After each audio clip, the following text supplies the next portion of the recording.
Hi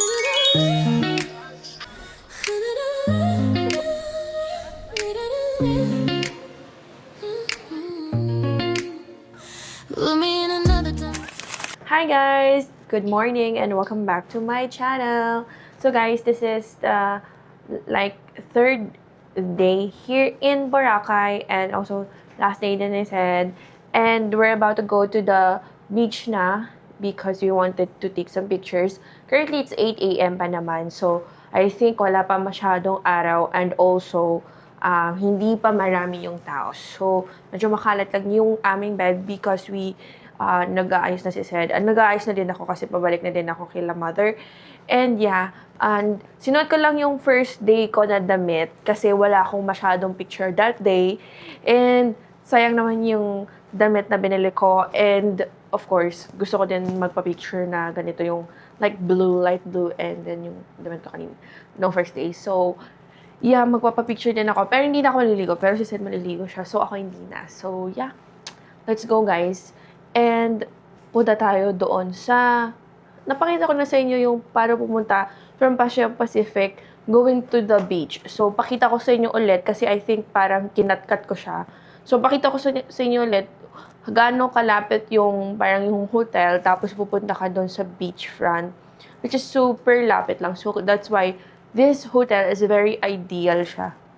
So, tara guys, punta na tayo kasi plano din namin mag-land tour today or kung ano man, let's say, let this be the day of spontaneous day and kung ano man ang maisip namin. So, yeah, let's go guys. Peace out. So guys, ito nga yung room namin, room 101. And from that, meron tayo dito here. Ito yung gate palabas.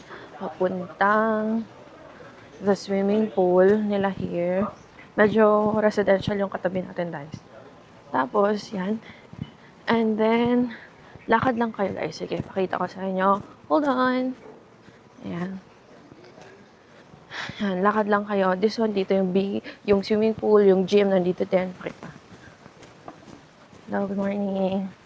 So, ito yung swimming pool. Yung gym, ayan, nandyan. Then, lakad lang kayo dito. Diretso lang. Lalabas tayo doon. Sa gate na yun. Kasi mga katabi nitong Paseo Pacific is mga residential. So, lalabas lang tayo. Ayan. Walang cut. Para makita nyo guys kasi kung gano'n lang siya kalapit. So, lalabas na tayo dito sa gated na. And guys, this one, diretsuhin nyo lang yan. Yan. Didiretsuhin lang natin yan. So, technically, paglabas nyo yung gated na yon, didiretsuhin natin yun. So, ilang minutes ba? Ay, walang cut yan ha. Ayan siya. Parang, ayan o. It's just an alley. So, ay, kalimutan ko. Okay, wait lang guys. Yung kung pala ni Sid. Balik tayo guys. Guys, bumalik lang ako kasi may dalang towel si Sid. And nasa akin yung eco bag. So, again, balik tayo. Diretso lang. Diretsohin lang natin itong alley. So, again, mostly residential lang yung mga nandito. So, medyo hindi siya parang alam mo yun, very crowded. And, tahimik naman yung place, which is nice. So, eto guys, this is also a hotel. Parang I think this is a Muse, pangalan niya Muse Hotel. So, yan guys. Yan. Still, didiretsuhin natin yan. As in, super dali lang. And guys, ayun na. Ayun na yung beachfront. So, eto hotel to. Wait. This is a hotel. So, look guys. Gaano kalapit. Beachfront na. So, if mag-check-in kayo guys, madali lang din siya hanapin kung saan na yan. Paseo Pacific. Ito, Alaya. Resto. Tapos, ito yung Muse Hotel. Pakita ko sa inyo. Ata ko, ma'am. Taho. Ayun. Muse Hotel Boracay. Ito yung Aplaya pala. Aplaya na restaurant. Tapos sa loob doon, ito na yung papasok doon sa Paseo Pacific. Tara. But your parents came in the cul-de-sac, leaned back in a leather-clad seat, pack of spirits in your Prada bag. Suburban summer 17 was a roller coaster ride, a manic pixie dream girl right beside me, and she said she liked me, but I bet it was a right thing lining up at the wrong time. And I think maybe if I'd held on tight, she'd still be sitting by my side. I'll never know, I'll never know. I don't like messing with regrets, but I doubt you'd ever leave my head.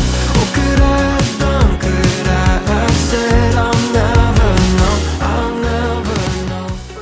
Hi guys! So, andito kami sa Smooth Cafe. Ayan, kasama na natin si mother and sister. Mami! 11. I ordered chicken and waffles. Si Sed umorder ng berries. Tapos sila, parang I think, skewers. Prawn skewers. So guys, let's eat.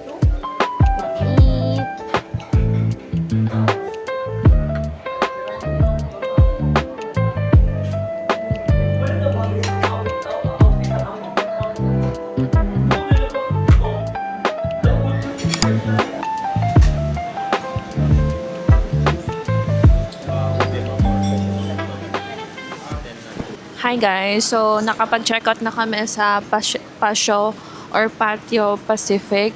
And nandito na kami ulit sa D-Mall. And nandito kami pumunta sa Tres Amigos Mexican Cantina. So, magla-light snack lang kami or light food lang. Tapos, magpa-part ways na kami ni Sed kasi ngayon yung flight niya. So, pupunta na siya ng port. Tapos ako, pupunta na lang ako kila mother. And yung kila mother kasi sa Station 3 sa La Carmela. So, ayun. Tapos, ayun, last day na din talaga kami. Last full day namin ngayon. Tapos si Sed, flight niya ngayon. So, actually yung flight niya, buti nga yung flight niya kasi 4 p.m. pa. Pero ako tomorrow, yung flight ko is 11:10 a.m. So, alis ako dito more or less 8:30 to 9 a.m. Kasi ayokong mag-hustle, ayokong ma-hustle ako.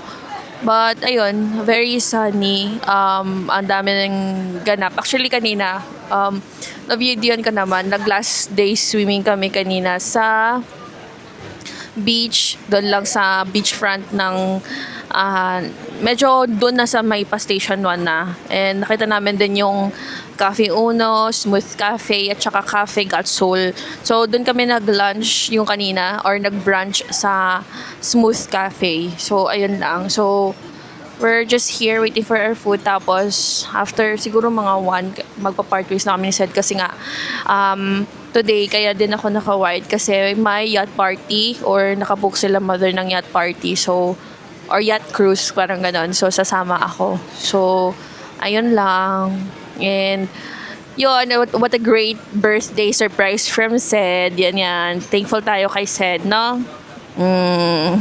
So, yun lang guys. So, yeah. Yung food natin, we have hard shell beef taco. We have soft shell, chicken taco. And we also have soft shell shrimp taco. And then yung mga sides niya. Let's eat. Pakita ko sa inyo guys.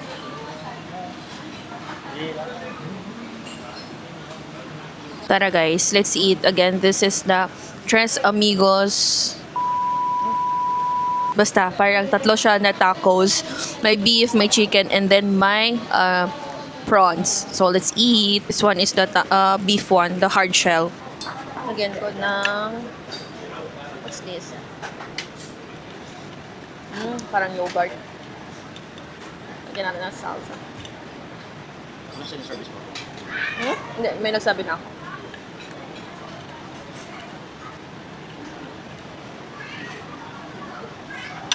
So guys, this is my order. 3 pieces quesadilla mash, beef mash. Let's try naman yung chicken one.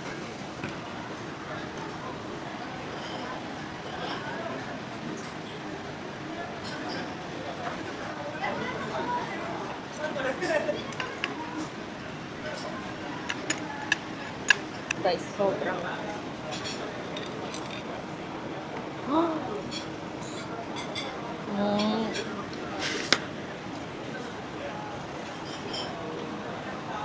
Hindi ko gusto yung yung seasoning ng chicken. I like the beef. The seasoning of chicken, it's a no for me. Let's try naman yung shrimp.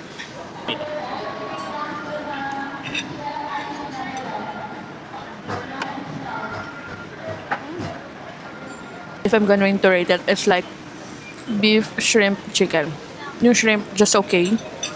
Pero yung chicken talaga, parang I don't like how they season the chicken. Sana parang soy na lang. Like, I don't know, salt and pepper na lang. Like, plain one. Ayoko na parang may mga red.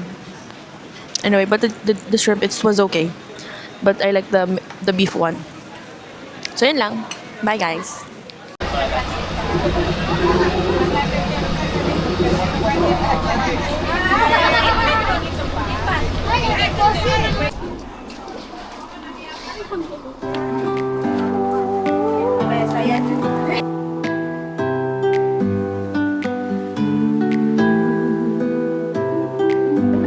Kakayat kami guys. And so nice here. And yeah.